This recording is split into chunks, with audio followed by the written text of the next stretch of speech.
Okay, seriously, if you see something behind me throughout this video, like walking towards me, well, I guess I won't be able to upload this anyway.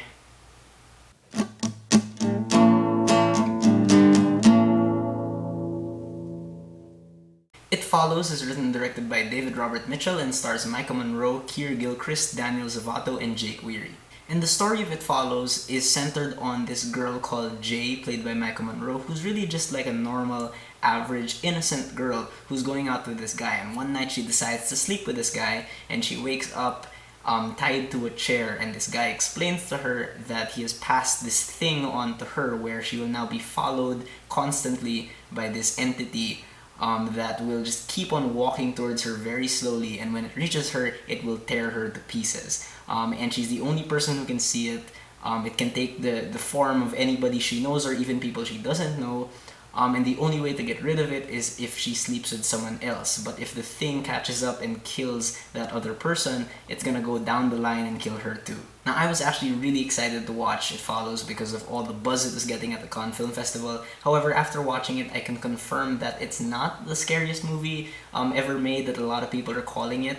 But I still do think it's an excellent movie because the visuals are fantastic, the sound is amazing, and the direction from David Robert Mitchell is really just top of the class stuff. What's cool about the visual look of this movie is that it seems to take place in this void that doesn't really belong in a specific era. You know, like the neighborhood feels like it's straight from the 70s, but you know, people have modern technology and whatnot. So I do think that this setting helps like the universality of the themes and just the feeling of anxiety you feel throughout the movie because you don't know where or when you are in time. Makeup effects are used very sparingly throughout the movie, but they're very effective in how they're used because like the gore effects are really grisly, and especially when you see it, like the forms it takes are always like like the bodies always look so dead and corrupted, like they've been dead for a long time. It's really disturbing. And the cinematography from Mike Giolakis, if I'm saying his name correctly, is fantastic. Like there's so many haunting shots that are just so kind of puzzling to the mind. And it's really cool how he plays around with focus sometimes to really kind of give like the situation like this dreamlike quality. And he does this cool thing where there's like he does this 360-degree turn throughout the movie, so you're really just kind of standing there and you see things happen all around the characters, and sometimes you see a thing walking towards the screen, you don't know if that is it. The concept of this movie is very spare and it's quiet as it is, but you know what they do with the sound is that they magnify it at certain points, they distort it, so you really do begin to feel like you're feeling Jay's inner psychology. And really kind of makes the situation more terrifying. Like sometimes when you see it walking towards Jay, you like the footsteps it makes like can become really deafening. And the music I think from Disaster Piece is fantastic. It's almost like it is like kind of a tribute to old 70s horror movies in that it's very synth heavy and whatnot, and it does add to again like how the setting doesn't seem to belong in a certain era. It adds to the disorienting atmosphere, but it still manages to keep things constantly tense and keeps you paranoid.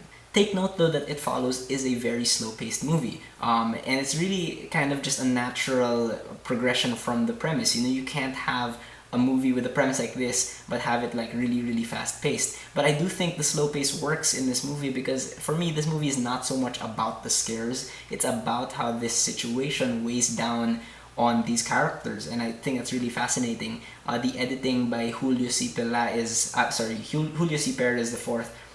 It's really unsettling in the shots he picks because of how sometimes he'll show us just people walking towards the screen and we don't know if it's it. So he really kind of messes with our minds.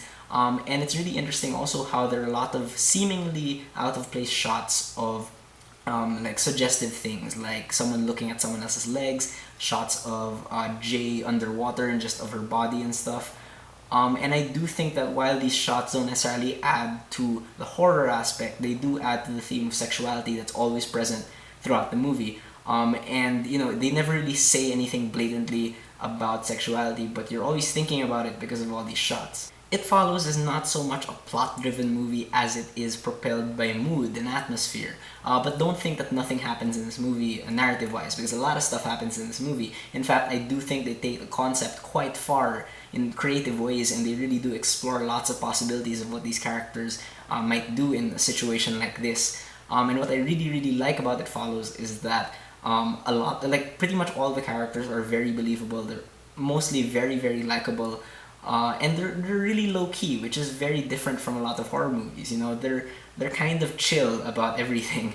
But I think it does work because of how like the dialogue between these characters can be very awkward, but in a way that like how teenagers are awkward sometimes. And it's great that the relationships between these characters are fleshed out also by the quiet moments as well. You know, just how they look at one another speaks volumes about, you know, what they think of each other.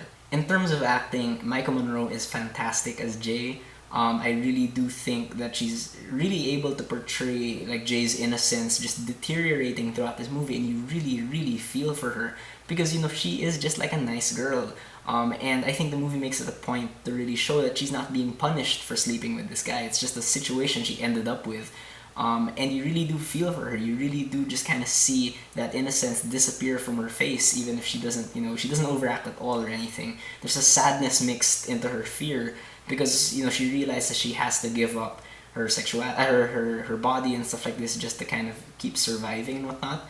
And Keir Gilchrist, who plays Paul, who's one of Jay's friends, really impressed me in the movie because of how, you know, Paul is very visibly scared and insecure throughout the movie, but there is this like quiet resolve bubbling underneath him, and you can really tell he's trying to be strong for Jay, and I really like that.